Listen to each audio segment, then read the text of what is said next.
ਸਤਿ ਸ਼੍ਰੀ ਅਕਾਲ ਜੀ। ਚੈਨਲ ਪੰਜਾਬੀ ਦੇਖ ਰਹੇ ਸਾਰੇ ਦਰਸ਼ਕਾਂ ਦਾ ਮੈਂ ਸ਼ਹਿਰੀ ਸਵਾਗਤ ਕਰਦੀ ਹਾਂ। ਬੁਲੇਟਿਨ ਦਾ ਆਗਾਜ਼ ਕਰ ਲੈਂਦੇ ਹਾਂ ਹੈਡਲਾਈਨਸ ਦੇ ਨਾਲ।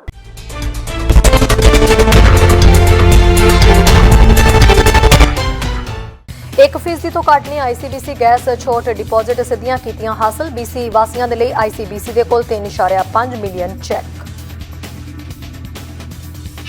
ਅਪ੍ਰੈਲ 'ਚ ਕੈਨੇਡਾ ਦੀ ਮਹਿੰਗਾਈ ਦਰ ਦੇ ਵਿੱਚ ਹੋਇਆ ਵਾਧਾ। ਕਰਿਆਨੇ ਸਟੋਰ ਤੇ ਹਰ ਚੀਜ਼ ਹੋਈ ਮਹਿੰਗੀ।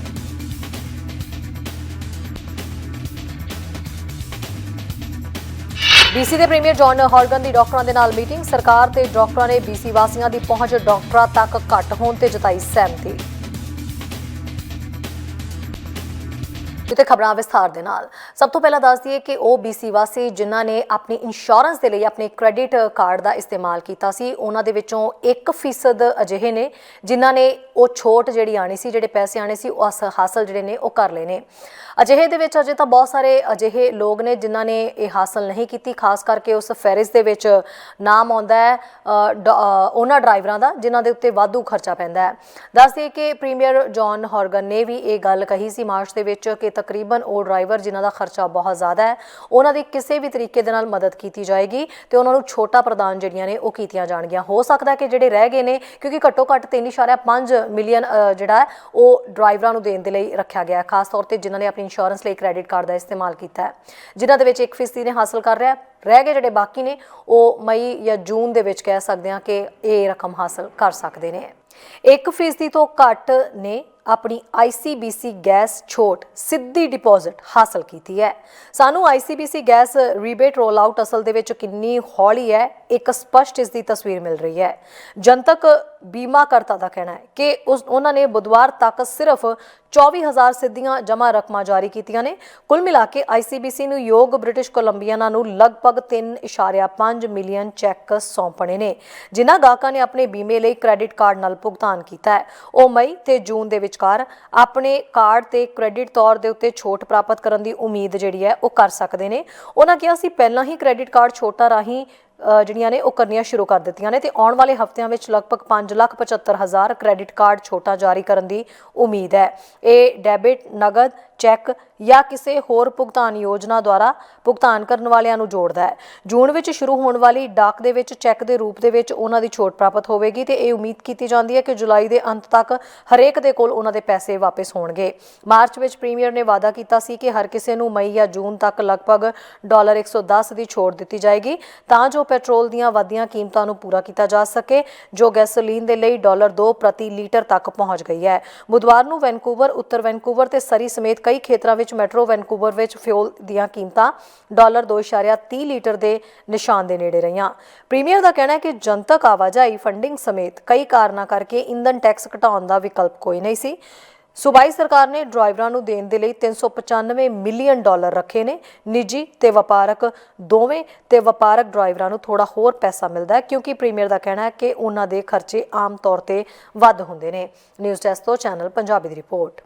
ਕੈਨੇਡਾ ਦੀ ਮਹਿੰਗਾਈ ਦਰ ਦੇ ਵਿੱਚ 6.8% ਦਾ ਵਾਧਾ ਦਰਜ ਕੀਤਾ ਗਿਆ ਹੈ। ਖਾਸ ਤੌਰ ਦੇ ਉੱਤੇ ਹਾਲ ਦੀ ਘੜੀ ਦੇ ਵਿੱਚ ਹੁਣ ਕਿਸੇ ਵੀ ਗਰੋਸਰੀ ਸਟੋਰ ਦੇ ਵਿੱਚ ਵੜ ਜਾਓ, ਉੱਥੇ ਗਰੋਸਰੀ ਦੇ ਸਮਾਨ ਦੇ ਵਿੱਚ ਹਰ ਚੀਜ਼ ਦੀ ਜਿਹੜੀ ਕੀਮਤ ਹੈ ਉਹ ਜ਼ਿਆਦਾ ਹੋ ਰੱਖੀ ਹੈ।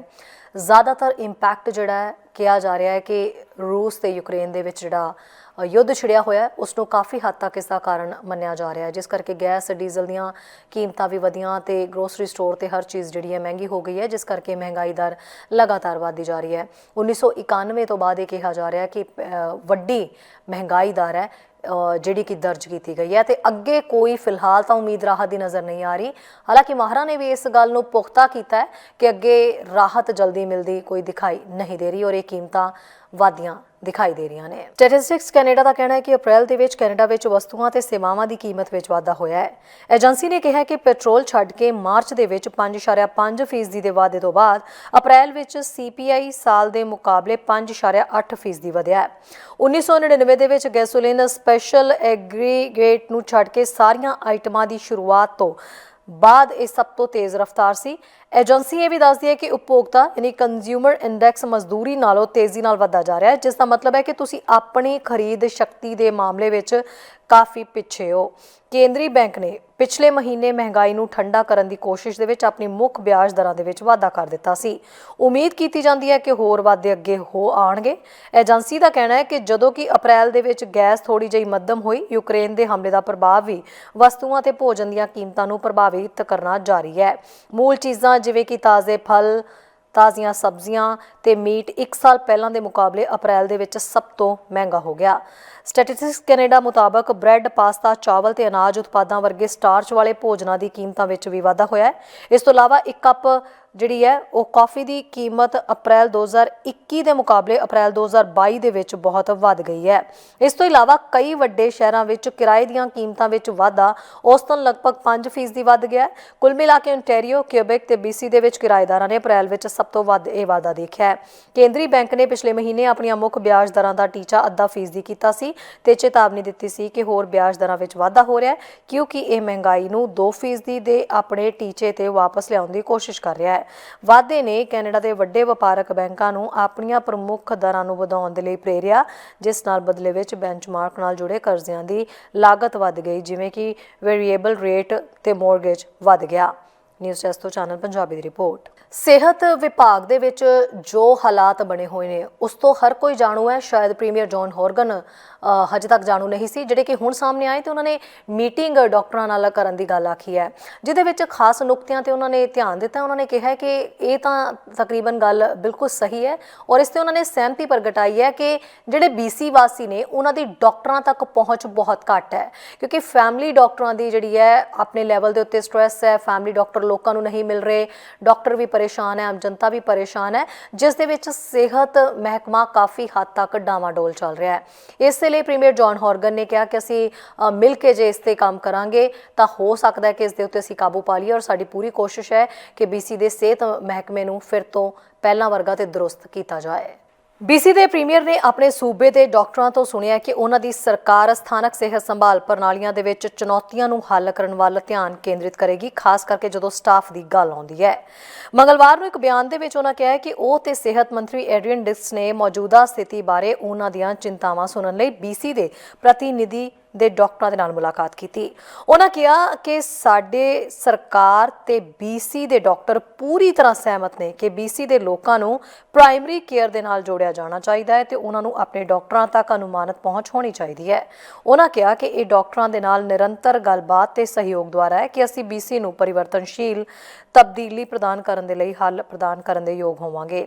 ਹੌਰਗਨ ਨੇ ਕਿਹਾ ਹੈ ਕਿ ਅਸੀਂ ਉਦੋਂ ਹੀ ਤਰੱਕੀ ਕਰ ਸਕਦੇ ਹਾਂ ਜਦੋਂ ਇਕੱਠੇ ਕੰਮ ਕਰਦੇ ਹਾਂ। BC ਦੇ ਪ੍ਰਾਇਮਰੀ ਕੇਅਰ ਸੈਕਟਰ ਦੇ ਵਿੱਚ ਬਹੁਤ ਸਾਰੇ ਲੋਕਾਂ ਨੇ ਫੈਮਿਲੀ ਡਾਕਟਰਾਂ ਦੀ ਵੱਧ ਰਹੀ ਕਮੀ ਨੂੰ ਲੈ ਕੇ ਅਲਾਰਮ ਦਿੱਤਾ ਹੈ। ਕੋਵਿਡ-19 ਮੌਕੇ ਇਹ ਮੁੱਦਾ ਹੋਰ ਵਿਗੜ ਗਿਆ, ਜਿਸ ਨੇ ਫਰੰਟ ਲਾਈਨ ਕਰਮਚਾਰੀਆਂ ਤੇ ਬਹੁਤ ਜ਼ਿਆਦਾ ਤਣਾਅ ਪਾਇਆ ਹੈ।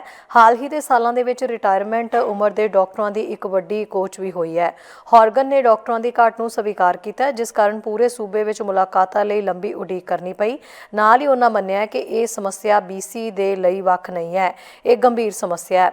ਕੁਝ ਮਾਹਰਾਂ ਦੀ ਖੋਜ ਦੱਸਦੀ ਹੈ ਕਿ ਬਹੁਤ ਸਾਰੇ ਡਾਕਟਰਾਂ ਦੁਆਰਾ ਆਪਣੀ ਪ੍ਰੈਕਟਿਸ ਨੂੰ ਛੱਡਣ ਤੋਂ ਬਾਅਦ ਇਹ ਦਰਾਰਾਂ ਹੋਰ ਵੀ ਭਰ ਗਈਆਂ ਨੇ। ਇਹ ਕਹਿੰਦੇ ਹੋਏ ਕਿ ਮਹਾਮਾਰੀ ਦੁਆਰਾ ਇਹਨਾਂ ਲੋਕਾਂ ਤੇ ਪਾਇਆ ਗਿਆ ਦਬਾਅ ਕੁਝ ਮਾਲੀਆ ਵਿੱਚ ਸਹਿਣ ਦੇ ਲਈ ਬਹੁਤ ਜ਼ਿਆਦਾ ਸੀ। ਕਈ ਫੈਮਿਲੀ ਡਾਕਟਰਾਂ ਨੇ ਆਪਣੀ ਸਮੱਸਿਆ ਸਮਝਾਈ ਕਿ ਉਹ ਇਸ ਤਰ੍ਹਾਂ ਕੰਮ ਨਹੀਂ ਕਰ ਸਕਦੇ, ਉਹਨਾਂ ਨੂੰ ਹੋਰ ਪ੍ਰਣਾਲੀ ਦੀ ਲੋੜ ਹੈ। ਉਹਨਾਂ ਭਾਈਵਾਲਾਂ ਦੇ ਨਾਲ ਕਈ ਅਧਿਐਨ ਕੀਤੇ ਡਾਕਟਰਾਂ ਦੇ ਨਾਲ ਗੱਲ ਕੀਤੀ ਕਿ ਉਹਨਾਂ ਲਈ ਪਰਿਵਾਰਕ ਦਵਾਈ ਦੇ ਵਿੱਚ ਕੰਮ ਕਰਨਾ ਜਾਰੀ ਰੱਖਣ ਲਈ ਉਹਨਾਂ ਲਈ ਕਿਹੜੀਆਂ ਤਬਦੀਲੀਆਂ ਦੀ ਲੋੜ ਹੈ। ਪੇਟ ਢਾਂਚਾ ਵੀ ਇਸ ਦੀ ਇੱਕ ਵੱਡੀ ਸਮੱਸਿਆ ਹੈ। ਹਾਲਾਂਕਿ ਹੌਰਗਨ ਨੇ ਇਹ ਨਹੀਂ ਦੱਸਿਆ ਕਿ ਅਸਲ ਵਿੱਚ ਹੱਲ ਕੀ ਹੈ। ਉਹਨਾਂ ਨੋਟ ਕੀਤਾ ਹੈ ਕਿ ਨਿੱਜੀਕਰਨ ਟੇਬਲ ਤੇ ਹੈ। ਪ੍ਰੀਮੀਅਰ ਕੈਨੇਡਾ ਭਰ ਦੇ ਵਿੱਚ ਫੰਡਾਂ ਦੀ ਘਾਟ ਨੂੰ ਹੱਲ ਕਰਨ ਦੇ ਲਈ ਫੈਡਰਲ ਸਰਕਾਰ ਤੇ ਦਬਾਅ ਪਾ ਰਹੇ ਨੇ। ਇਸ ਮਹੀਨੇ ਦੇ ਸ਼ੁਰੂ ਵਿੱਚ BC ਗ੍ਰੀਨ ਪਾਰਟੀ ਨੇ NDP ਸਰਕਾਰ ਤੇ ਨਿਸ਼ਾਨਾ ਸਾਧਦੇ ਹੋਏ ਕਿਹਾ ਕਿ ਇਹ ਮੁੱਦੇ ਨੂੰ ਹੱਲ ਕਰਨ ਲਈ ਕਾਫੀ ਨਹੀਂ ਹੈ। ਉਹਨਾਂ ਕਿਹਾ ਕਿ ਪ੍ਰਾਇਮਰੀ ਕੇਅਰ ਇੱਕ ਕੰਮ ਕਰਨ ਵਾਲੀ ਸਿਹਤ ਪ੍ਰਣਾਲੀ ਦੀ ਰੀੜ੍ਹ ਦੀ ਹੱਡੀ ਹੈ ਤੇ ਉਹ ਰੀੜ੍ਹ ਦੀ ਹੱਡੀ ਅਸਲ ਵਿੱਚ BC ਵਿੱਚ ਕੰਮ ਨਹੀਂ ਕਰ ਰਹੀ ਹੈ। ਲਗਭਗ 1 ਮਿਲੀਅਨ ਲੋਕਾਂ ਦੇ ਲਈ ਇਹ ਅਸਲ ਵਿੱਚ ਸਭ ਤੋਂ ਨਾਜ਼ੁਕ ਮੁੱਦਾ ਹੈ, ਜਿਸ ਦਾ ਉਹ ਇਸ ਸਮੇਂ ਸਾਹਮਣਾ ਕਰ ਰਹੇ ਨੇ। ਫੈਮਿਲੀ ਡਾਕਟਰ ਲੱਭਣ ਦੀਆਂ ਚੁਣੌਤੀਆਂ ਇਸ ਤੋਂ ਵੀ ਜ਼ਿਆਦਾ ਜਿਹੜੀਆਂ ਨੇ ਉਹ ਬੇਹਾਲ ਹੀ ਨੇ। ਮਹੀਨਿਆਂ ਦੇ ਵਿੱਚ ਹਸਪਤਾਲਾਂ ਵਿੱਚ ਇੰਤਜ਼ਾਰ ਦੇ ਸਮੇਂ 'ਚ ਵਾਧਾ ਹੋਇਆ ਹੈ। ਮੈਟਰੋ ਵੈਨਕੂਵਰ ਖੇਤਰ ਵਿੱਚ ਕਈ ਵਾਰ 7 ਘੰਟਿਆਂ ਤੋਂ ਵੱਧ ਸਮੇਂ ਦੇ ਨਾਲ ਕਈਆਂ ਨੂੰ ਇੰਤਜ਼ਾਰ ਕਰਨਾ ਪਿਆ। ਉਹਨਾਂ ਕਿਹਾ, ਮੈਨੂੰ ਲੱਗਦਾ ਹੈ ਕਿ ਇਸ ਦਾ ਬਹੁਤਾ ਜਵਾਬ ਪ੍ਰਾਇਮਰੀ ਕੇਅਰ ਸੰਕਟ ਹੈ, ਜਿੱਥੇ ਬ੍ਰਿਟਿਸ਼ ਕੋਲੰਬੀਆ ਦੇ ਵਿੱਚ ਸਾਡੇ ਮਰੀਜ਼ਾਂ ਵਿੱਚੋਂ 9 ਲੱਖ ਤੋਂ ਵੱਧ ਮਰੀਜ਼ਾਂ ਦੀ ਫੈਮਿਲੀ ਡਾਕਟਰ ਤੱਕ ਪਹੁੰਚ ਨਹੀਂ ਹੈ। ਉਹਨਾਂ ਕਿਹਾ, ਅਸੀਂ ਜਾਣਦੇ ਹਾਂ ਕਿ ਫੈਮਿਲੀ ਡਾਕਟਰਾਂ ਵਾਲੇ ਮਰੀਜ਼ਾਂ ਦੇ ਸਿਹਤ ਸੰਭਾਲ ਦੇ ਬਿਹਤਰ ਨਤੀਜੇ ਹੁੰਦੇ ਨੇ। ਉਹਨਾਂ ਦੇ ਕੋਲ ਪਹਿਲਾਂ ਖੋਜ, ਰੋਕਥਾਮ, ਨਿਦਾਨ ਹਰ ਫੈਸਿਲਿਟੀ ਹੁੰਦੀ ਹੈ, ਜਦਕਿ ਬਾਕੀਆਂ ਦੇ ਕੋਲ ਨਹੀਂ, ਜਿਸ ਦਾ ਹੱਲ ਕਰਨਾ ਜ਼ਰੂਰੀ ਹੈ। ਨਿਊਜ਼ ਡੈਸਕ ਤੋਂ ਚੈਨਲ ਪੰਜਾਬੀ ਦੀ ਰਿਪੋर्ट। बहुत ही दुखदाई मामला एडमिंटन के मैकनेले हाई स्कूल का है, जिस दे विच करणवीर सोहोता जिसकी कि कतल कर दिता गया सी उस वेले जदों कि वह बस स्टॉप के उत्ते जिहड़ा बस का इंतजार कर रहा सीगा। उस वेले उस पर हमला किया गया और इस मामले दे विच तकरीबन 7 जिहड़े विद्यार्थी ने जिहड़े कि सारे ही 17 साल की उम्र के विच ने उन्हां दे उत्ते जिहड़ा दोष भी उन्हां ते लगाए गए सी।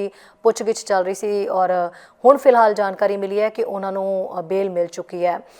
इस मामले दे विच कई पहलुआं तो इस मामले नूं देखा जा रहा है कि मामले दे विच आखिरकार है कि है, कतल क्यों किया गया करणवीर सोहोता दा, कि विद्यार्थियों के वल्लों ही एक कतल की जिहड़ी साजिश है वो घड़ी गई सी ते अगे जो उन्होंने बेल मिल गई है हुण तां अगे ये मामला की मोड़ लैंदा नज़र आ रहा है। वकील बृजमोहन दे नाल भी इस केस के संबंधी साडी गलबात हुई है। उन्होंने इस केस की जानकारी जिहड़ी है वो कुछ इस तरह दी है। एडमिंटन के मैकनेले हाई स्कूल का मामला ਤੁਹਾਡੇ ਸਾਰਿਆਂ ਤੋਂ ਛੁਪਿਆ ਨਹੀਂ ਹੋਏਗਾ। ਉਸ ਮਾਮਲੇ ਦੇ ਵਿੱਚ ਅਸੀਂ ਤਕਰੀਬਨ ਕਈ ਦਿਨਾਂ ਤੋਂ ਦੇਖ ਰਹੇ ਸੀਗੇ, ਜਿਸ ਵਿੱਚ ਇੱਕ ਵਿਦਿਆਰਥੀ ਜਿਹੜਾ ਕਿ 10ਵੀਂ ਦੇ ਵਿੱਚ ਪੜ੍ਹਦਾ ਸੀ, ਕਰਨਵੀਰ ਸੋਹਤਾ, ਉਹਦੀ ਜਿਹੜੀ ਹੈ ਉਹਦੇ ਕਤਲ ਹੋਣ ਦੀ ਜਿਹੜੀ ਹੈ ਜਾਣਕਾਰੀ ਸਾਹਮਣੇ ਆਈ ਸੀ।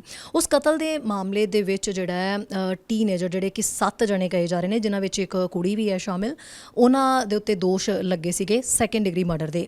ਇਸ ਮਾਮਲੇ ਦੇ ਵਿੱਚ ਹਰ ਦਿਨ ਨਵਾਂ ਪਹਿਲੂ ਜਿਹੜਾ ਸਾਹਮਣੇ ਆ ਰਿਹਾ ਹੈ। ਇਹਨਾਂ ਦੋਸ਼ਾਂ ਦਾ ਸਾਹਮਣਾ ਜਿਹੜੇ ਟੀਨੇਜਰ ਕਰ ਰਹੇ ਨੇ, ਕਾਫੀ ਹੱਦ ਤੱਕ ਹੁਣ ਅੱਗੇ केस किधर नूं जा रहा, की मोड़ लै रहा, की ये जानकारी निकल के सामने आ रही है। इस ते गलबात करने के लिए साडे नाल वकील बृजमोहन जी जुड़े हुए हैं। बृजमोहन जी, बहुत ही ये वड्डा मामला जिहड़ा मन्निया जा रहा और बहुत दुखदाई मामला भी है, जो स्टूडेंटां दी इस तरीके दीयां जिहड़ियां गल्लां सुनन नूं मिलदियां ने या फिर मामले इत्थों तक वध जांदे ने। इस मामले दे विच हुण तक तुहाडा बहुत ज़्यादा रोल रहा है। इस मामले दे विच की नवां जिहड़ा मोड़ होर ऐड ऑन हो रहा, की कुछ इहदे विच देखिया जा रहा? सारे नालों वड्डी गल इह है जी, जद कदे भी मनुखी जीवन का अंत कर दिता जाता है, चाहे वो कोई बच्चा चाहे कोई जवान है, बहुत ही दुखदाई वाली खबर है। गलबात होंदी है, ये तो उस बच्चे के पेरेंट्स ही जान सकते हैं, वो भैन भरा जान सकते हैं, बाकी का टब्बर जान सकता है कि वो किस दुख चों लंघ रहे हैं। मैं तो सिर्फ इन्ना की कहूँगा कि भी यह जे दुख चों किसी भी परिवार नूं, किसी भी पिता नूं, किसी भी माता नूं ना लंघना पवे जी। बृजमोहन जी, हुण की लग रहा 2nd डिग्री मर्डर जिहड़े 7 ਉਹਦੇ 'ਚ ਹੋਰ ਟੀਨੇਜਰ ਫਸੇ ਨੇ, ਸੁਣਨ 'ਚ ਆਇਆ ਸੀ ਕਿ ਸ਼ਾਇਦ ਉਹ ਜ਼ਮਾਨਤ ਦੇ ਜਿਹੜੇ ਨੇ ਉਹ ਬਾਹਰ ਆ ਰਹੇ ਨੇ। ਹੁਣ ਇਸ ਮਾਮਲਾ ਜਿਹੜਾ ਇਹ ਕਿੱਧਰ ਨੂੰ ਜਾ ਰਿਹਾ, ਕੀ ਕੁਛ ਇਹਦੇ ਵਿੱਚ ਨਵਾਂ ਜਿਹੜਾ ਉਹ ਆ ਰਿਹਾ? हाँ जी, ਇਹਦੇ ਵਿੱਚ 7 ਟੀਨੇਜਰਸ ਨੂੰ ਉਹਨਾਂ ਦੇ ਉੱਪਰ ਚਾਰਜਸ ਲੱਗੇ ਆ। ਸਾਰਿਆਂ ਨਾਲੋਂ ਜਿਹੜੀ ਹੈਰਾਨੀ ਵਾਲੀ ਗੱਲ ਹੈ ਉਹ ਇਹ ਹੈ ਕਿ ਵੀ 7 ਚੋਂ ਜਿਹੜੇ 2 ਮੁੰਡੇ ਸੀਗੇ ਉਹਨਾਂ ਦੀ ਉਮਰ 14 ਸਾਲ ਦੀ ਸੀ, 2 ਦੀ 15 ਸਾਲ ਦੀ ਸੀ, 2 ਦੀ 16 ਸਾਲ ਦੀ ਸੀ, ਤੇ ਇੱਕ ਲੜਕੀ ਹੈ ਜਿਹੜੀ ਸਾਰਿਆਂ ਨਾਲੋਂ ਵੱਡੀ ਸੀ, ਉਹਦੀ ਉਮਰ 17 ਸਾਲ ਦੀ ਹੈ। ਸਾਰਿਆਂ ਦੇ ਉੱਪਰ 2nd ਡਿਗਰੀ ਮਰਡਰ ਦੇ ਚਾਰਜਸ ਲੱਗੇ ਆ, ਤੇ ਲੜਕੀ ਦੇ ਉੱਪਰ 2nd ਡਿਗਰੀ ਮਰਡਰ ਦੇ ਨਾਲ ਅਬਸਟਰਕਸ਼ਨ ਟੂ ਜਸਟਿਸ ਦੇ ਵੀ ਲੱਗੇ ਆ ਜੀ। ਸੋ ਲੋਕਾਂ 'ਚ ਇਸ ਗੱਲ ਦਾ ਬਹੁਤ ਗੁੱਸਾ ਹੈ ਜੀ। ਜਦ ਕਦੇ ਵੀ ਕਿਸੇ ਬੱਚੇ ਦੀ ਮੌਤ ਹੋ ਜਾਂਦੀ ਹੈ ਤਾਂ ਸਾਰੀ ਜਿਹੜਾ ਭਾਈਚਾਰਾ ਉਹਨੂੰ ਬਹੁਤ ਹੀ ਸ਼ੋਕ ਹੁੰਦਾ, ਉਹਨਾਂ ਨੂੰ ਬਹੁਤ ਹੀ ਇਸ ਗੱਲ ਦੀ ਨਾਰਾਜ਼ਗੀ ਹੁੰਦੀ ਹੈ ਵੀ ਇਹ ਕਿਉਂ ਹੋਇਆ, ਤਾਂ ਹੋਇਆ ਕਿਉਂ। ਕਈ ਲੋਕ ਇਹ ਕਹਿੰਦੇ ਆ ਕਿ ਵੀ ਇਹ ਤਾਂ 1st ਡਿਗਰੀ ਮਰਡਰ ਦਾ ਕੇਸ ਹੋਣਾ ਚਾਹੀਦਾ ਸੀਗਾ। ਕਈ ਮਾਪੇ ਇਹ ਵੀ ਸੋਚਦੇ ਆ ਕਿ ਵੀ ਜੇ ਬੱਚਾ ਸਕੂਲ ਦੇ ਬਾਹਰ ਜਿਹੜਾ ਬੱਸ ਸਟੈਂਡ ਹੈ, ਜੇ ਉੱਥੇ ਖੜਾ ਬੱਸ ਦੀ ਵੇਟ ਕਰ ਰਿਹਾ, ਜੇ ਉੱਥੇ ਸੁਰੱਖਿਅਤ ਨਹੀਂ ਫੀਲ ਕਰ ਰਿਹਾ ਤਾਂ ਫਿਰ ਕਿੱਥੇ ਕਰੂਗਾ। ਜਦ ਕਦੇ ਵੀ ਕੋਰਟ ਕਚਹਿਰੀ ਕੇਸ ਜਾਂਦੇ ਆ, ਉਹ ਇਸ ਬਣਾ 'ਤੇ ਲੈ ਕੇ ਜਾਂਦੇ ਆ ਵੀ ਕਰਾਊਨ ਪ੍ਰੋਸੀਕਿਊਟਰ ਕਿਹੜੇ ਚਾਰਜਸ ਪ੍ਰੂਵ ਕਰ ਸਕਦਾ। 1st ਡਿਗਰੀ ਮਰਡਰ ਦਾ ਮਤਲਬ ਹੈ ਸੋਚ ਸਮਝ ਕੇ, योजना बना के इरादे नाल अगर तुसीं किसी का कतल करते हो, उन्होंने 1st डिग्री मर्डर आख्या जाता जी। 2nd डिग्री मर्डर च कतल तो होया हुंदा पर उहदे विच कोई प्लैनिंग नहीं हुंदी, उहदे विच कोई योजना नहीं हुंदी, इरादा जरूर हुंदा ते बंदे दा कतल कर दिता जाता जी।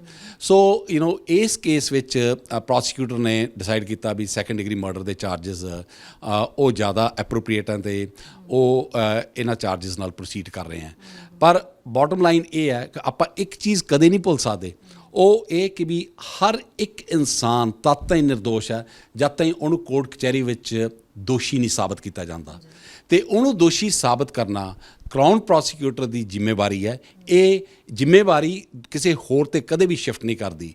ਸੋ ਚਾਹੇ ਇਹ ਬੱਚਿਆਂ 'ਤੇ ਬਹੁਤ ਹੀ ਸੰਗੀਨ ਜ਼ੁਰਮ ਲੱਗੇ ਆ, ਪਰ ਉਹ ਅੱਜ ਦੀ ਡੇਟ ਨੂੰ ਬਿਲਕੁਲ ਨਿਰਦੋਸ਼ ਹੈ ਤੇ ਜਿਹੜੇ ਬੱਚੇ ਨੂੰ ਮੈਂ ਰਿਪਰੈਜ਼ੈਂਟ ਕਰ ਰਿਹਾ ਮੈਨੂੰ ਇੰਨਾ ਕੁ ਪਤਾ ਕਿ ਵੀ ਉਹ ਜਿੰਨੀ ਕੁ ਸਾਨੂੰ ਜਾਣਕਾਰੀ ਹੈ ਉਹ ਨਿਰਦੋਸ਼ ਹੈ ਤੇ ਹੋਪਫੁਲੀ ਆਉਣ ਵਾਲਾ ਸਮਾਂ ਸਾਰਾ ਕੁਝ ਦੱਸੂਗਾ ਜੀ। ਮਿਸਪਾਲ ਜੀ ਫਿਰ ਕੀ ਤਸਵੀਰ ਨਜ਼ਰ ਆ ਰਹੀ ਹੈ, ਕਿਉਂਕਿ ਹੁਣ ਤੱਕ ਗੈਂਗ ਨਾਲ ਵੀ ਇਸ ਮਸਲੇ ਨੂੰ ਜੋੜਿਆ ਜਾ ਰਿਹਾ ਸੀਗਾ, ਆਈ ਥਿੰਕ ਉਹ ਵੀ ਚੀਜ਼ ਕਲੀਅਰ ਹੋ ਗਈ ਹੈ ਵੀ ਗੈਂਗ ਦੇ ਨਾਲ ਇਹ ਮਸਲਾ ਜੁੜਿਆ ਹੋਇਆ ਨਹੀਂ ਹੈ। ਕੀ ਭਾਵਨਾ ਹੋਰ ਨਜ਼ਰ ਆ ਰਹੀ ਹੈ ਜਿਹੜੇ ਟੀਨਏਜਰ ਹੈ ਜਿਨ੍ਹਾਂ ਦੇ ਉੱਤੇ ਦੋਸ਼ ਲੱਗੇ ਨੇ, ਜੇ ਉਹ ਨਿਰਦੋਸ਼ ਨੇ, ਉਹਨਾਂ ਨੇ ਅਜਿਹਾ ਨਹੀਂ ਕੀਤਾ, ਤਾਂ ਤੁਹਾਨੂੰ ਇਸ ਮਾਮਲੇ ਦੇ ਵਿੱਚ ਕੀ ਨਜ਼ਰ ਆ ਰਿਹਾ ਹੈ?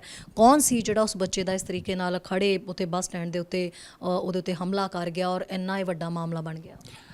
ਕੇਸ ਦੇ ਤੱਥਾਂ ਬਾਰੇ ਤਾਂ ਜੀ ਮੈਂ ਬਿਲਕੁਲ ਨਹੀਂ ਗੱਲਬਾਤ ਕਰ ਸਕਦਾ, ਨਾ ਹੀ ਮੈਂ ਕੋਈ ਇਹੋ ਜਿਹੀ ਗੱਲਬਾਤ ਕਰ ਸਕਦਾ ਜਿਹਦੇ ਨਾਲ ਬੱਚੇ ਆਇਡੈਂਟੀਫਾਈ ਹੋਣ, ਨਾ ਹੀ ਉਹਨਾਂ ਦਾ ਨਾਂ ਜ਼ਾਹਰ ਕੀਤਾ ਜਾ ਸਕਦਾ ਕਿਉਂਕਿ ਉਹ ਸਾਰੇ ਯੂਥ ਹੈ। ਯੂਥ ਕ੍ਰਿਮੀਨਲ ਜਸਟਿਸ ਐਕਟ ਦੇ ਅਧੀਨ ਉਹਨਾਂ ਨੂੰ ਫੁੱਲ ਪ੍ਰੋਟੈਕਸ਼ਨ ਤਾਂ ਮਿਲਣੀਆਂ ਵੀ ਚਾਹੀਦੀਆਂ। ਮੈਂ ਤਾਂ ਸਿਰਫ ਇਹੀ ਕਹੂੰਗਾ ਕਿ ਵੀ ਅੱਜ ਕੱਲ੍ਹ ਦਾ ਜਿਹੜਾ ਬੱਚੇ ਬਚਪਨ ਗੁਜ਼ਾਰ ਰਹੇ ਆ ਅਤੇ ਜਿਹੜਾ ਅਸੀਂ ਆਪਣੇ ਬਚਪਨ ਗੁਜ਼ਾਰਿਆ ਸੀ ਰੈਕੋਰਡ 'ਚ ਜ਼ਮੀਨ ਅਸਮਾਨ ਦਾ ਫ਼ਰਕ ਹੈ ਜੀ। ਅੱਜ ਕੱਲ੍ਹ ਦੇ ਬੱਚਿਆਂ ਦੇ ਉੱਪਰ ਇੰਨਾ ਪ੍ਰੈਸ਼ਰ ਹੈ ਸੋਸ਼ਲ ਮੀਡੀਆ ਦਾ, ਮੈਂ ਤਾਂ ਕਈ ਵਾਰ ਗੱਲਾਂ ਬਾਤਾਂ ਸੁਣ ਕੇ ਹੈਰਾਨ ਰਹਿ ਜਾਂਦਾ। ਮੈਂ ਇਹ ਨਹੀਂ ਕਹਿ ਰਿਹਾ ਵੀ ਇਸ ਕੇਸ ਵਿੱਚ ਐਂ ਹੋਇਆ ਜਾਂ ਨਹੀਂ ਹੋਇਆ, ਆਮ ਜਸਟ ਜਨਰਲੀ ਸਪੀਕਿੰਗ ਵੀ ਅੱਜ ਕੱਲ੍ਹ ਦੇ ਬੱਚਿਆਂ ਦੇ ਉੱਪਰ ਇੰਨਾ ਮੈਂਟਲੀ ਪ੍ਰੈਸ਼ਰ ਹੈ, ਕੁੜੀਆਂ ਦੇ ਉੱਪਰ ਇੰਨਾ ਪ੍ਰੈਸ਼ਰ ਹੈ, ਉਹਨਾਂ ਨੂੰ ਇੰਨਾ ਉਹਦੇ ਉੱਪਰ ਇੰਟਰਨੈਟ ਦੇ ਉੱਪਰ ਬੁਲੀ ਕੀਤਾ ਜਾਂਦਾ ਹੈ ਜੇ ਕਿਸੇ ਦਾ ਭਾਰ ਜ਼ਿਆਦਾ ਹੈ ਮੇਰੇ ਮੱਕਨ ਜਾਂ ਇਸ ਤਰ੍ਹਾਂ ਦੀਆਂ ਗੱਲਾਂ ਬਾਤਾਂ ਕਰਕੇ ਉਹਨਾਂ ਨੂੰ ਦਿਮਾਗੀ ਤੌਰ 'ਤੇ ਉਹਨਾਂ ਦੇ ਉੱਪਰ ਇੰਨਾ ਪ੍ਰੈਸ਼ਰ ਪਾਇਆ ਜਾਂਦਾ ਕਿ ਵੀ ਕਈ ਵਾਰ ਉਹ ਹੈਂਡਲ ਨਹੀਂ ਕਰ ਸਕਦੇ। ਸੋ ਜ਼ਮਾਨੇ ਬਦਲ ਗਏ, ਦੁਨੀਆ ਬਦਲ ਗਈ, ਇੰਟਰਨੈਟ ਨੇ ਤਾਂ ਸਭ ਕੁਝ ਬਦਲ ਕੇ ਰੱਖ ਦਿੱਤਾ। ਇਹਦੀਆਂ ਆਮ ਤੌਰ 'ਤੇ ਫਾਇਦੇ ਹੀ ਫਾਇਦੇ ਆ, ਪਰ ਕਈ ਵਾਰ ਨੁਕਸਾਨ ਇਹੋ ਜਿਹੇ ਹੁੰਦੇ ਆ ਕਿ ਵੀ ਜਿਹੜੇ ਆਪਣੇ ਜਵਾਕ ਹੈ, ਬੱਚੇ ਆ, ਉਹ ਆਪਣੇ ਆਪ ਨੂੰ ਬੁਲੀ ਮਹਿਸੂਸ ਕਰਦੇ ਆ ਕਿ ਵੀ ਸਾਡੇ ਨਾਲ ਧੱਕੇਸ਼ਾਹੀ ਹੋ ਰਹੀ ਹੈ। ਨਾ ਉਹ ਆਪਣੇ ਮਾਪਿਆਂ ਨੂੰ ਦੱਸ ਸਕਦੇ ਆ, ਨਾ ਉਹ ਆਪਣੇ ਸਕੂਲ ਟੀਚਰਸ ਨਾਲ ਦੱਸ ਸਕਦੇ ਆ, ਅੰਦਰੋਂ ਅੰਦਰ ਉਹ ਇਹ ਗਮ ਆਪਣੇ ਦਿਲ 'ਚ ਛੁਪਾਈ ਬੈਠੇ। ਮੌਸਮ ਦੇ ਮਿਜਾਜ਼ ਵਿਗੜਦੇ ਨਜ਼ਰ ਆ ਰਹੇ ਨੇ ਔਰ ਜਿਵੇਂ ਕਿ ਪਹਿਲਾਂ ਹੀ ਚੇਤਾਵਨੀ ਜਾਰੀ ਕੀਤੀ ਗਈ ਸੀ ਕਿ ਕਈ ਥਾਵਾਂ ਦੇ ਉੱਤੇ ਤੇਜ਼ ਬਾਰਿਸ਼ ਜਿਹੜੀ ਹੈ BC ਦੇ ਵਿੱਚ ਰਹਿ ਸਕਦੀ ਹੈ ਔਰ ਤੇਜ਼ ਹਵਾਵਾਂ ਵੀ ਚੱਲਣਗੀਆਂ ਔਰ ਅਜਿਹੇ ਦੇ ਵਿੱਚ ਟੋਰਨੇਡੋ ਦੀਆਂ ਬਹੁਤ ਸਾਰੀਆਂ ਸੋਸ਼ਲ ਮੀਡੀਆ ਦੇ ਉੱਤੇ ਖਬਰਾਂ ਪਾਈਆਂ ਗਈਆਂ ਸੀ ਕਿ ਕੁਝ ਇਲਾਕਿਆਂ ਦੇ ਵਿੱਚ ਟੋਰਨੇਡੋ ਜਿਹੜਾ ਹੈ ਉਹ ਆਇਆ ਹੈ ਔਰ ਇਸ ਤੂਫਾਨ ਦੇ ਕਰਕੇ ਜਿਹੜਾ ਹੈ ਹਾਲਾਂਕਿ ਜ਼ਿਆਦਾ ਨੁਕਸਾਨ ਹੋਣ ਦੀ ਪੁਸ਼ਟੀ ਤਾਂ ਕੋਈ ਨਹੀਂ ਹੋਈ। ਮੌਸਮ ਵਿਭਾਗ ਦੇ ਵੱਲੋਂ ਵੀ ਇਹ ਗੱਲ, ਇਨਵਾਇਰਨਮੈਂਟ ਕੈਨੇਡਾ ਦੇ ਵੱਲੋਂ ਵੀ ਇਹ ਗੱਲ ਕਹਿ ਦਿੱਤੀ ਗਈ ਹੈ ਕਿ ਟੋਰਨੇਡੋ ਦੀ ਜਿਹੜੀ ਹੈ ਪੁਸ਼ਟੀ ਹੋਈ ਹੈ ਔਰ ਵਾਕਈ ਉਹ ਟੋਰਨੇਡੋ ਆਇਆ ਹੈ। ਸੋ ਇਹ ਕਿੰਨੀ ਦੀ ਰਫ਼ਤਾਰ ਸੀ ਉਸ ਬਾਰੇ ਪਹਿਲਾਂ ਵੀ ਇਹ ਦੱਸ ਦਿੱਤਾ ਗਿਆ ਸੀਗਾ ਕਿ ਥੋੜ੍ਹਾ ਸਤਰਕ ਰਹਿਣਾ ਪਏਗਾ। ਜਿਹੜੇ ਮੰਗਲਵਾਰ ਰਾਤ ਨੂੰ ਕਾਫੀ ਜ਼ਿਆਦਾ ਬਾਰਿਸ਼ ਵੀ ਹੁੰਦੀ ਰਹੀ ਹੈ ਜਿਹਦੇ ਕਰਕੇ ਕਈ ਇਲਾਕਿਆਂ ਦੇ ਵਿੱਚ ਅਲਰਟ ਪਹਿਲਾਂ ਤੋਂ ਜਾਰੀ ਕਰ ਦਿੱਤਾ ਗਿਆ ਸੀ। ਦੱਸ ਦਈਏ ਕਿ ਜਿਸ ਤਰੀਕੇ ਨਾਲ ਇਨਵਾਇਰਨਮੈਂਟ ਕੈਨੇਡਾ ਨੇ ਜਾਣਕਾਰੀ ਦਿੱਤੀ ਹੈ, ਕੈਰਨਸੈਸਕ ਦੇ ਨੇੜੇ ਇੱਕ EF0 ਤੂਫਾਨ ਨੂੰ ਛੂਹਣ ਦੀ ਪੁਸ਼ਟੀ ਕੀਤੀ ਹੈ। ਫੁਜ਼ੇਤਾ ਸਕੇਲ ਦੇ ਪੈਮਾਨੇ ਦੇ ਮੁਤਾਬਕ ਟੋਰਨੇਡੋ EF0 ਤੂਫਾਨ ਦੇ ਲਈ ਸਭ ਤੋਂ ਵੱਧ ਰੇਟਿੰਗ ਹੈ ਜਿਸ ਦੀ ਹਵਾ ਦੀ ਰਫ਼ਤਾਰ 90 ਤੋਂ 130 km/h ਹੈ। ਇਨਵਾਇਰਨਮੈਂਟ ਦੇ ਕੋਲ ਘੱਟੋ ਘੱਟ ਨੁਕਸਾਨ ਦੀ ਰਿਪੋਰਟ ਪਹੁੰਚੀ ਹੈ। ਇੱਕ ਉਹ ਤੂਫਾਨ ਜਿਸ ਨੇ ਮੂਜ਼ ਜੋ ਦੇ ਆਸੇ-ਪਾਸੇ ਦੇ ਕਈ ਖੇਤਰਾਂ ਦੇ ਵਿੱਚ ਗੰਭੀਰ ਗਰਜਨ ਵਾਲੇ ਤੂਫਾਨ ਦੀਆਂ ਚੇਤਾਵਨੀਆਂ ਜਾਰੀ ਪਹਿਲਾਂ ਹੀ ਕਰ ਦਿੱਤੀਆਂ ਸੀ, ਜਿਸ ਨੂੰ ਮੰਗਲਵਾਰ ਸ਼ੁਰੂ ਦੇ ਵਿੱਚ ਵਾਤਾਵਰਣ ਤੇ ਜਲਵਾਯੂ ਪਰਿਵਰਤਨ ਕੈਨੇਡਾ ਯਾਨੀ ECC ਦੁਆਰਾ ਸ਼ਾਮ 7 ਵਜੇ ਦੇ ਆਲੇ-ਦੁਆਲੇ ਇੱਕ ਸੰਭਾਵੀ ਤੂਫਾਨ ਮੰਨਿਆ ਗਿਆ। ਕੇਲਰ ਤੇ ਕੈਰਨ ਭਾਈਚਾਰੇ ਦੇ ਵਿਚਕਾਰ ਇਹ ਦੇਖਿਆ ਗਿਆ। ਦੱਸ ਦਈਏ ਕਿ ਵਾਤਾਵਰਣ ਵਿਭਾਗ ਦੇ ਵੱਲੋਂ ਪਹਿਲਾਂ ਹੀ ਇਸ ਦੀ ਜਾਣਕਾਰੀ ਨਸ਼ਰ ਕੀਤੀ ਗਈ ਸੀ। ਇਸ ਨਾਲ ਹਰ ਕੋਈ ਪ੍ਰਣਾਲੀ ਪ੍ਰਭਾਵਿਤ ਹੋਵੇਗੀ ਜਿਵੇਂ ਕਿ Burnaby, Delta, Richmond, West Vancouver, Surrey, Maple Ridge, Pitt Meadows, ਹਰ ਪਾਸੇ। ਪਰ ਖਾਸ ਕਰਕੇ ਵੈਨਕੂਵਰ ਆਈਲੈਂਡ ਦੇ ਖੇਤਰ ਤੱਟ ਦੇ ਨੇੜੇ ਕੁਝ ਬਾਰਿਸ਼ ਨਾਲ ਨਜਿੱਠਣਾ ਪਵੇਗਾ। ਕਈ ਥਾਵਾਂ ਤੇ ਕੁਝ ਬਰਫ਼ ਪੈਣ ਦੀ ਸੰਭਾਵਨਾ ਵੀ ਜਤਾਈ ਗਈ। ਨੈਟਫਲਿਕਸ ਦੇ ਵੱਲੋਂ ਫਿਲਹਾਲ ਆਪਣੇ ਕਈ ਕਾਮਿਆਂ ਦੀ ਛੁੱਟੀ ਕਰ ਦਿੱਤੀ ਗਈ ਹੈ। 150 ਦੇ ਕਰੀਬ ਇਹ ਕਾਮੇ ਨੇ ਜਿਨ੍ਹਾਂ ਦੀ ਛੁੱਟੀ ਕੀਤੀ ਗਈ ਹੈ। ਕਾਰਨ ਮੰਨਿਆ ਜਾ ਰਿਹਾ ਹੈ ਕਿ ਸਬਸਕ੍ਰਿਪਸ਼ਨ ਦੇ ਵਿੱਚ ਕਾਫੀ ਜ਼ਿਆਦਾ ਕਮੀ ਦਰਜ ਕੀਤੀ ਜਾ ਰਹੀ ਹੈ ਜਿਸ ਕਰਕੇ ਇਹਨਾਂ ਕਾਮਿਆਂ ਨੂੰ ਹਟਾਉਣਾ ਪਿਆ ਔਰ ਇਹ ਜ਼ਿਆਦਾਤਰ ਕਾਮੇ ਜਿਹੜੇ ਹਟਾਏ ਗਏ ਨੇ, ਬਹੁਤ ਸਾਰੇ ਕਰਮਚਾਰੀ ਉਹ ਸੰਯੁਕਤ ਅਮਰੀਕਾ ਦੇ ਜਿਹੜੇ ਨੇ ਉਹ ਮੰਨੇ ਜਾ ਰਹੇ ਨੇ। ਹਵਾਲਾ ਦਿੱਤਾ ਜਾ ਰਿਹਾ ਹੈ ਕੰਪਨੀ ਨੇ ਇੱਕ ਬਿਆਨ ਦੇ ਵਿੱਚ ਇਹ ਕਿਹਾ ਹੈ ਕਿ ਇਹ ਬਦਲਾਅ ਵਿਅਕਤੀਗਤ ਪ੍ਰਦਰਸ਼ਨ ਦੀ ਬਜਾਏ ਕਾਰੋਬਾਰੀ ਲੋੜਾਂ ਦੁਆਰਾ ਚਲਾਏ ਜਾਂਦੇ ਨੇ ਜੋ ਉਹਨਾਂ ਨੂੰ ਖਾਸ ਤੌਰ ਤੇ ਸਖਤ ਬਣਾਉਂਦਾ ਕਿਉਂਕਿ ਸਾਡੇ ਵਿੱਚੋਂ ਕੋਈ ਵੀ ਅਜਿਹੇ ਮਹਾਨ ਸਹਿਯੋਗੀਆਂ ਨੂੰ ਅਲਵਿਦਾ ਨਹੀਂ ਕਹਿਣਾ ਚਾਹੁੰਦਾ। ਉਹਨਾਂ ਕਿਹਾ, ਅਸੀਂ ਇਸ ਵੇਲੇ ਮੁਸ਼ਕਿਲ ਪਰਿਵਰਤਨ ਦੇ ਵਿੱਚ ਉਹਨਾਂ ਦਾ ਸਮਰਥਨ ਕਰਨ ਲਈ ਸਖਤ ਮਿਹਨਤ ਕਰ ਰਹੇ ਹਾਂ। ਨੌਕਰੀਆਂ ਦੇ ਵਿੱਚ ਕਟੌਤੀ ਉਦੋਂ ਆਉਂਦੀ ਹੈ ਜਦੋਂ ਨੈਟਫਲਿਕਸ ਨੇ ਇੱਕ ਦਹਾਕੇ ਤੋਂ ਵੱਧ ਸਮੇਂ ਵਿੱਚ ਆਪਣੇ ਗਾਹਕਾਂ ਦੇ ਪਹਿਲੇ ਨੁਕਸਾਨ ਦੀ ਰਿਪੋਰਟ ਕੀਤੀ ਸੀ ਤੇ ਆਉਣ ਵਾਲੀ ਤਿਮਾਹੀ ਵਿੱਚ ਡੂੰਘੇ ਨੁਕਸਾਨ ਦੀ ਭਵਿੱਖਬਾਣੀ ਕੀਤੀ ਸੀ। ਇਸ ਵਿੱਚ ਕਿਹਾ ਗਿਆ ਹੈ ਕਿ ਯੂਕਰੇਨ ਵਿੱਚ ਜੰਗ ਤੇ ਭਿਆਨਕ ਮੁਕਾਬਲੇ ਨੇ ਗਾਹਕਾਂ ਦੇ ਨੁਕਸਾਨ ਵਿੱਚ ਯੋਗਦਾਨ ਪਾਇਆ। ਨੈਟਫਲਿਕਸ ਨੇ ਕਿਹਾ ਹੈ ਕਿ ਇਸ ਦੀ ਗਿਰਾਵਟ ਦੇ ਵਾਧੇ ਨੇ ਨਤੀਜੇ ਵਜੋਂ ਇੱਕ ਚੀਪਰ ਐਡ ਸਪੋਰਟਡ ਲੇਅਰ ਜਿਹੜੀ ਹੈ ਉਹ ਦੇਵੇਗਾ ਤੇ ਜੋ ਉਸਦੇ ਖਰਚਿਆਂ ਦੇ ਉੱਤੇ ਵੀ ਧਿਆਨ ਦੇਵੇਗਾ। ਨੈਟਫਲਿਕਸ ਦੇ ਮੁੱਖ ਵਿੱਤੀ ਅਧਿਕਾਰੀ ਸਪੈਂਸਰ ਨਿਊਮਨ ਨੇ ਕੰਪਨੀ ਦੀ ਸਭ ਤੋਂ ਤਾਜ਼ਾ ਕਮਾਈ ਦੌਰਾਨ ਨਿਵੇਸ਼ਕਾਂ ਨੂੰ ਦੱਸਿਆ ਕਿ ਅਸੀਂ ਕਾਰੋਬਾਰ ਦੇ ਮਾਲੀਆ ਵਾਧੇ ਦੀਆਂ ਹਕੀਕਤਾਂ ਨੂੰ ਦਰਸਾਉਣ ਲਈ ਖਰਚੇ ਦੇ ਵਾਧੇ ਨੂੰ ਪਿੱਛੇ ਖਿੱਚਣ ਦੇ ਮਾਮਲੇ ਵਿੱਚ ਇਸ ਬਾਰੇ ਚੁਸਤ ਤੇ ਸਮਝਦਾਰੀ ਦੇ ਨਾਲ ਕੰਮ ਕਰਾਂਗੇ। ਜਿੱਥੇ ਅੱਗੇ ਦੇਖਦੇ ਹਾਂ ਐਡਮਿੰਟਨ ਤੋਂ ਸਾਡੇ ਸੀਨੀਅਰ ਪੱਤਰਕਾਰ ਕੁਲਮੀਤ ਸਿੰਘ ਸੰਘਾ ਦੀ ਇੱਕ ਖਾਸ ਅਪਡੇਟ। ਚੈਨਲ ਪੰਜਾਬੀ ਵੇਖ ਰਹੇ ਸਮੂਹ ਦਰਸ਼ਕਾਂ ਨੂੰ ਕੁਲਮੀਤ ਸਿੰਘ ਵੱਲੋਂ ਨਿੱਘੀ ਜੀ ਆਇਆਂ। ਵਾਹਿਗੁਰੂ ਜੀ ਕਾ ਖਾਲਸਾ, ਵਾਹਿਗੁਰੂ ਜੀ ਕੀ ਫਤਿਹ। ਦੋਸਤੋ, ਐਡਮਿੰਟਨ ਜਾਂ ਕਹਿ ਲਓ ਅਲਬਰਟਾ ਦੇ ਵਿੱਚ ਮਾਹੌਲ ਕਾਫੀ ਭਖਿਆ ਹੋਇਆ ਹੈ ਜੀ। ਭਖਿਆ ਇਸ ਕਰਕੇ ਹੈ ਵੀ ਇੱਕ ਤਾਂ ਅੱਜ ਬੈਟਲ ਆਫ ਅਲਬਰਟਾ ਜਿਹੜੀ ਆ ਸਟੈਨਲੇ ਕੱਪ ਜਿਹੜਾ ਉਹਦੇ ਲਈ ਰੇਸ ਲੱਗੀ ਹੈ ਤੇ ਦੋਨੋਂ ਹੀ ਟੀਮਾਂ ਜਿਹੜੀਆਂ ਕੈਲਗਰੀ ਤੇ ਐਡਮਿੰਟਨ ਦੀ ਆਇਲਰਸ ਤੇ ਫਲੇਮਸ ਉਹ ਆਪਸ ਵਿੱਚ ਅੱਜ ਸ਼ਾਮ ਨੂੰ ਉਹਨਾਂ ਦਾ ਮੈਚ ਹੋ ਰਿਹਾ ਜੀ। ਤੇ ਤੁਹਾਨੂੰ ਪਤਾ ਵੀ ਇਹ 1991 ਤੋਂ ਬਾਅਦ ਹੁਣ ਜਾ ਕੇ 2022 ਦੇ ਵਿੱਚ ਜੀ ਦੋਨਾਂ ਨੂੰ ਭਿੜਨ ਦਾ ਮੌਕਾ ਮਿਲਿਆ ਔਰ ਉਹਦੇ ਲਈ ਸਾਡੇ ਸ਼ਹਿਰ ਦੀ ਕੌਂਸਲ ਤੇ ਮੇਅਰ ਉਹਨਾਂ ਨੇ ਵੀ ਵੇਜਰਸ ਲਾਏ ਜੀ, ਜਿਹਨੂੰ ਕਹਿੰਦੇ ਹੁੰਦੇ ਆ ਭਈ ਸ਼ਰਤਾਂ ਲਾਈਆਂ ਹੋਈਆਂ ਨੇ। ਜਿਹੜੀ ਟੀਮ ਜਿੱਤਦੀ ਆ ਫਿਰ ਉਹ ਦੂਸਰੇ ਦੇ ਰੰਗਾਂ ਵਿੱਚ ਰੰਗੇ ਜਾਣਗੇ, ਜਾਂ ਵਰਦੀਆਂ ਪਾ ਕੇ ਜਾਂ ਮੂੰਹ ਤੇ ਪੇਂਟ ਕਰਕੇ ਜੀ। ਇਹ ਤੇ ਗੱਲਬਾਤ ਹੋ ਗਈ ਹਾਕੀ ਵਾਲੇ ਪਾਸਿਓਂ। ਉੱਧਰੋਂ ਅੱਜ ਇੱਕ ਸਾਡੇ ਸ਼ਹਿਰ ਦੀ ਨਾ ਹੋਰ ਬੜੀ ਅਹਿਮ ਗੱਲ ਹੈ ਜੀ, ਉਹ ਇਹ ਆ ਕਿ ਅੱਜ ਪ੍ਰੀਮੀਅਰ ਜੇਸਨ ਕੈਨੀ ਹੋਰਾਂ ਦੀ ਲੀਡਰਸ਼ਿਪ ਬਾਰੇ ਜਿਹੜੀਆਂ ਵੋਟਾਂ ਪਈਆਂ ਨੇ ਉਹਨਾਂ ਦਾ ਅੱਜ ਰਿਜ਼ਲਟ ਜਿਹੜਾ ਆ ਉਹ ਆਉਣਾ ਆ। ਮੈਨੂੰ ਲੱਗਦਾ ਵੀ ਜਦ ਤੱਕ ਇਹ ਖਬਰ ਤੁਹਾਡੇ ਤੱਕ ਪਹੁੰਚਣੀ ਹੈ ਟੈਲੀਵਿਜ਼ਨ ਰਾਹੀਂ ਉਦੋਂ ਤੱਕ ਉਹ ਜਿਹੜਾ ਰਿਜ਼ਲਟ ਆ ਚੁੱਕਾ ਹੋਵੇਗਾ। ਪਰ ਗੱਲ ਇਹ ਹੈ ਵੀ ਜੇਸਨ ਕੈਨੀ ਹੋਰਾਂ ਦਾ ਇਹ ਪੋਲੀਟੀਕਲ ਕੈਰੀਅਰ ਦਾ ਜੀ ਕਹਿ ਲਓ ਇੱਕ ਕਿਸਮ ਦਾ ਇਮਤਿਹਾਨ ਆ ਕਿ ਉਹ ਇਹਦੇ ਵਿੱਚ ਪਾਸ ਹੁੰਦੇ। ਜੇ ਤਾਂ ਉਹਨਾਂ ਨੂੰ 50% ਵੋਟਾਂ ਮਿਲ ਜਾਂਦੀਆਂ ਤੇ ਉਹ ਜੇਤੂ ਰਹਿਣਗੇ, ਜੇ 50% ਤੋਂ ਘਟਿਆ ਤਾਂ ਫਿਰ ਲੀਡਰਸ਼ਿਪ ਰੇਸ ਅਲਬਰਟਾ ਦੇ ਵਿੱਚ ਔਨ ਹੋ ਜਾਏਗੀ। ਇਹ ਪਹਿਲੀ ਵਾਰੀ ਹੋਇਆ ਜੀ ਕਿ ਕਿਸੇ ਲੀਡਰ ਦੀ ਆਪਣੇ ਹੀ ਪਾਰਟੀ ਦੇ ਵਿੱਚੋਂ ਉਹਨਾਂ ਦੇ ਕੁਝ ਜਿਹੜੇ MLA ਆ ਉਹਨਾਂ ਵੱਲੋਂ ਨੁਕਤਾਚੀਨੀ ਕੀਤੀ ਜਾ ਰਹੀ ਆ ਔਰ ਕਾਫੀ ਦੇਰ ਤੋਂ ਹੋ ਰਹੀ ਆ। ਉਹ ਪੈਂਡੈਮਿਕ ਨੂੰ ਲੈ ਕੇ ਚੱਲ ਰਹੀ ਸੀ ਜੀ। ਕੁਝ ਕਹਿੰਦੇ ਸੀਗੇ ਵੀ ਇਹਨਾਂ ਨੇ ਪੈਂਡੈਮਿਕ ਨੂੰ ਜਿਹੜਾ ਹੈਂਡਲ ਨਹੀਂ ਚੰਗੀ ਤਰ੍ਹਾਂ ਕੀਤਾ। ਦੂਸਰੇ ਪਾਸੇ ਆਪੋਜੀਸ਼ਨ ਨੇ ਵੀ ਇਹਨਾਂ ਨੂੰ ਚੰਗਾ ਇਸ ਗੱਲ ਤੋਂ ਘੇਰਿਆ ਵੀ ਤੁਸੀਂ ਪੈਂਡੈਮਿਕ ਦੇ ਦੌਰਾਨ ਜਿਹੜਾ ਇਸ ਮਸਲੇ ਨੂੰ ਜਿਹੜਾ ਸਖਤੀ ਦੇ ਨਾਲ ਜਾਂ ਹੋਰ ਵਧੀਆ ਢੰਗ ਨਾਲ ਕਿਉਂ ਨਹੀਂ ਮੈਨੇਜ ਕੀਤਾ। ਸੋ ਇਹ ਦੋਨਾਂ ਪਾਸਿਆਂ ਤੋਂ ਜਿਹੜੇ ਜੀ ਜੇਸਨ ਕੈਨੀ ਹੋਰੀ ਨਪੀੜੇ ਜਾ ਰਹੇ ਨੇ। ਔਰ ਦੂਸਰੀ ਗੱਲ ਇੱਕ ਹੋਰ ਆ ਰਹੀ ਹੈ ਜੀ, ਉਹ ਇਹ ਆ ਕਿ ਜੇਸਨ ਕੈਨੀ ਹੋਰੀ ਤੁਹਾਨੂੰ ਪਤਾ ਫੈਡਰਲ ਸਰਕਾਰ ਦੇ ਵਿੱਚ ਮਿਨਿਸਟਰ ਹੋਇਆ ਕਰਦੇ ਸੀ, ਉੱਥੋਂ ਛੱਡ ਕੇ ਆਏ ਸੀਗੇ ਅਲਬਰਟਾ ਦੇ ਵਿੱਚ ਇੱਕ ਮਿਸ਼ਨ ਦੇ ਨਾਲ ਵੀ ਜਿਹੜੀ ਇੱਥੇ ਰਾਈਟ ਵਿੰਗ ਦੀਆਂ ਫੋਰਸਿਸ ਹੈਗੀਆਂ ਉਹ ਬਿਖਰਦੀਆਂ ਜਾ ਰਹੀਆਂ, ਉਹਨਾਂ ਨੂੰ ਇਕੱਠਿਆਂ ਕਰਨਾ ਸੀਗਾ। ਔਰ 2017 'ਚ ਇਹਨਾਂ ਨੇ ਇਹ ਯੂਨਾਈਟਿਡ ਕੰਜ਼ਰਵੇਟਿਵ ਪਾਰਟੀ ਬਣਾ ਲਈ ਸੀਗੀ ਔਰ ਉਹਦੇ ਇਹ ਲੀਡਰ ਚੁਣੇ ਗਏ ਸੀਗੇ। ਪਰ ਉਹ ਜਿਹੜਾ ਇਹਨਾਂ ਦਾ ਪ੍ਰੋਸੈਸ ਸੀਗਾ ਉਦੋਂ ਵੀ ਜਿਹੜਾ ਕਹਿੰਦੇ ਜੀ ਸ਼ੱਕ ਦੇ ਘੇਰੇ ਵਿੱਚ ਸੀਗਾ ਤੇ ਉਹਦੀ ਗੱਲਬਾਤ ਹਜੇ ਵੀ ਚੱਲੀ ਜਾ ਰਹੀ ਆ। ਪਰ ਹੁਣ ਇਹਨਾਂ ਦਾ ਜਿਹੜਾ ਇਹ ਲੀਡਰਸ਼ਿਪ ਵਾਲੀ ਗੱਲ ਆ ਜੀ, ਇਹਦੇ ਤੋਂ ਬਾਅਦ ਜੇ ਫਰਜ਼ ਕਰੋ ਇਹ ਲੀਡਰ ਨਹੀਂ ਰਹਿੰਦੇ ਤਾਂ 2023 ਦੀਆਂ ਇਲੈਕਸ਼ਨਾਂ ਆਈਆਂ ਖੜੀਆਂ ਜਿਹਦੇ ਵਿੱਚ UCP ਪਾਰਟੀ ਜਿਹੜੀ ਹੈ ਜੀ ਉਹ ਆਏ ਤਾਂ ਸੀਗੇ ਉਹਨੂੰ ਇਕਮੁੱਠ ਕਰਨ ਲਈ, ਇਕਜੁੱਟਤਾ ਦਿਖਾਉਣੀ ਸੀਗੀ, ਪਰ ਉਹ ਖੇਰੂ ਹੁੰਦੀ ਲੱਗਦੀ ਆ ਤੇ ਹੋ ਸਕਦਾ NDP ਪਾਰਟੀ ਉਹਦੇ ਵਿੱਚ ਇਸ ਗੱਲ ਦਾ ਫਾਇਦਾ ਲੈ ਜਾਏ। ਪਰ ਇਹ ਜੀ ਸਮਾਂ ਦੱਸੇਗਾ ਕਿ ਆਉਣ ਵਾਲੇ ਦਿਨਾਂ ਵਿੱਚ ਕੀ ਹੁੰਦਾ।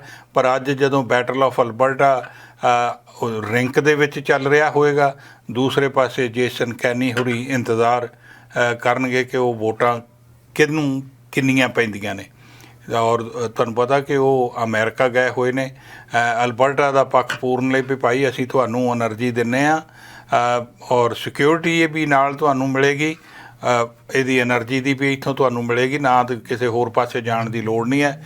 ਕਿੰਨੀ ਕੁ ਉਹਨਾਂ ਦੀ ਗੱਲ ਉਹ ਮੰਨਦੇ ਆ ਜੀ, ਉਹ ਸਾਰਾ ਹੁਣ ਆਉਣ ਵਾਲੇ ਸਮੇਂ ਵਿੱਚ ਪਤਾ ਲੱਗੇਗਾ। ਚੈਨਲ ਪੰਜਾਬੀ ਲਈ ਕੁਲਮੀਤ ਸਿੰਘ ਸੰਘਾ, ਐਡਮਿੰਟਨ। ਖਬਰਾਂ ਤੇ ਜਾਣਕਾਰੀਆਂ ਦਾ ਸਿਲਸਿਲਾ ਫਿਲਹਾਲ ਇੱਥੇ ਮੁੱਕਦਾ। ਨਵੀਆਂ ਤੇ ਤਾਜ਼ਾ ਖਬਰਾਂ ਲੈ ਕੇ ਫਿਰ ਤੋਂ ਹਾਜ਼ਰ ਹੋਵਾਂਗੇ। ਇਜਾਜ਼ਤ ਚਾਹੁੰਦੇ ਹਾਂ।